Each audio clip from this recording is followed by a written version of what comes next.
Jeremias, se você não está aguentando, murmurando, reclamando, me questionando, eu não vou poder botar onde eu quero botar você, Jeremias. Amados, Moisés nasceu em meio a tanta luta. Olha a vida de Moisés. Flávio Joséfo vai dizer que os egípcios tinham inveja do povo hebreu, porque eles produziam em trabalho. E ele diz que o povo hebreu é preguiçoso, que o povo egípcio é preguiçoso. Está com raiva porque o outro produz com trabalho. E eles estão acostumados a ter as coisas com facilidade. Então a ira começa entre os egípcios e os hebreus por causa da produção dos hebreus.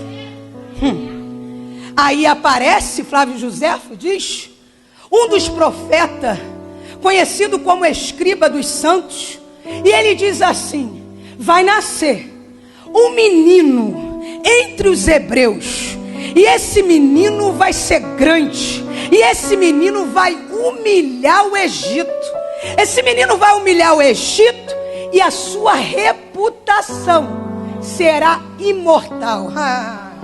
Amados, falar isso pra gente passa desapercebido, mas para o povo egípcio, você lembra que a casa deles são feitas de tijolos, mas a tumba é pirâmide, é pedra, porque eles estão mais preocupados com a morte. É um povo que ficava preocupado com a morte, o que vai acontecer depois que eles morrerem.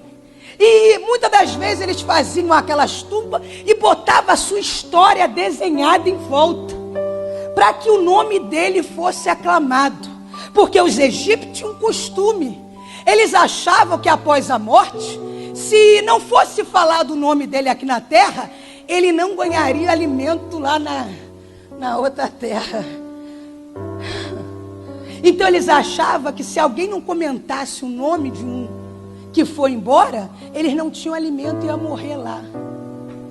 Aí muitas das vezes, quando se levanta um faraó que tem alguma advertência com o faraó antigo, eles iam lá, além de matar o faraó antigo, ia na sua tumba e rabiscava, rasgando a tumba para não ter nome.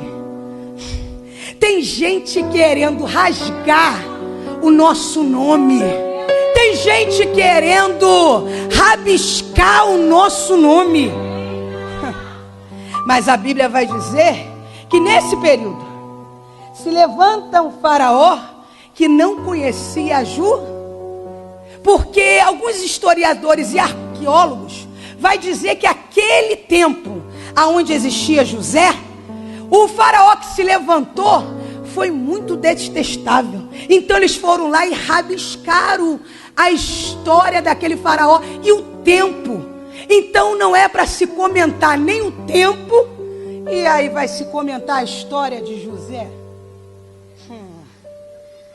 Você consegue entender? Que o cenário de rasgar o nome e de esquecimento, vem um Deus com uma caneta querendo escrever uma história. Aí a Bíblia vai mostrar que se levanta esse faraó. E quando ele se levanta e ouve essa profecia, ele manda um decreto de morte. E o decreto de morte agora é no tempo onde vai nascer Moisés. A Bíblia vai dizer que um homem da casa de Levi casa com uma mulher da casa de Levi. Amados, é Levi aqui e Levi ali. Aí a gente acha assim, é porque Deus queria uma genealogia onde viesse os levitas puro. Vai lá, no que Jacó, antes de morrer, ele deu uma bênção para cada filho. Em Gênesis capítulo 49, versículo 5, vai dizer que ele vai proferir uma bênção para Simeão e Levi, porque eles se levantaram para matar aquele povo. A bênção dele é: maldito és tu, tu não prosperará, e tu serás dividido e esquecido em Israel. Você consegue entender que um pai físico lá atrás diz que você não vai ser nada, mas vem um Deus escolhendo um Zé Nada com alguém da casa de quem não é nada, para fazer nascer o Moisés.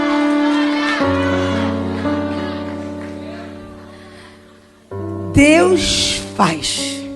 E aí a Bíblia vai dizer que nasce Moisés dessa linhagem que tinha tudo para ser maldito, dividido ou esquecido. Moisés nasce, e você sabe como que foi o nascimento. Você imagina, tem um decreto, e o decreto é que toda criança, menino que nascesse, iria morrer. Você imagina Joquebede? Porque, amados, uma coisa é você dizer para você: eu não posso gerar. O pior é quando a boca em volta da gente diz: você não deve gerar. A boca era assim. Naquele tempo, todas as mulheres ouviam: você não deve gerar. Só que a Bíblia vai dizer que aquela mulher agora está gerando. Só que tem hora que a gente está gerando, amado. E você sabe que tem gente que esconde gravidez até 3. Ela está gerando dentro. Você consegue entender que tem hora que você está sentindo algo, mas a boca em volta é: você não pode, você não deve, mas está acontecendo. E todo mundo dizendo: você não pode, você não deve, mas algo dentro está acontecendo. E sabe qual é a tendência? É a gente esconder. Mas tem hora que não dá mais para esconder. Não dá mais para esconder a partir de alguns meses. Aí a barriga começa a aparecer. Você queria até esconder, mas começa a aparecer. Mas a boca ainda é: você não deve.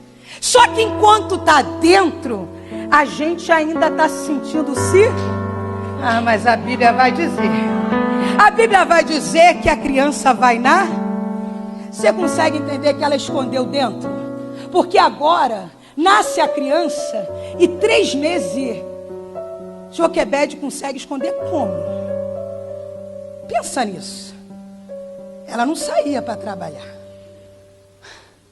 Porque se ela saísse, iam ver que ela não tinha o quê? Barriga. Ou ela ia fingindo que estava grávida ainda. Mas você consegue entender que ela escondeu dentro? E de repente, quando saía para trabalhar, dizia: ela está passando muito mal. Deve ser o período final. Porque ela escondeu tanto quando estava dentro, ele não sabe o tempo que agora já está do lado de... tem gente que se imaginar que já nasceu...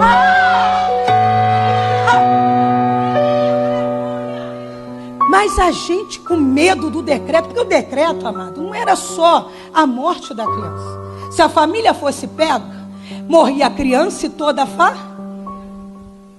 Você consegue entender que tem mãe que quando tinha criança e via que era menino, olhava e falava: não quero nem ver, leva logo, que eu não quero ver o rosto. É menino? Quero nem ver, leva. E o pai levava para morrer. Porque ela sabia que se escondesse, fosse pega, ia morrer também ela e o marido. Tem gente que está entregando o que está gerando porque tem medo. E além de ter medo, não tem coragem de lutar. Eu não vou deixar matar aquilo que ele gerou em minha vida.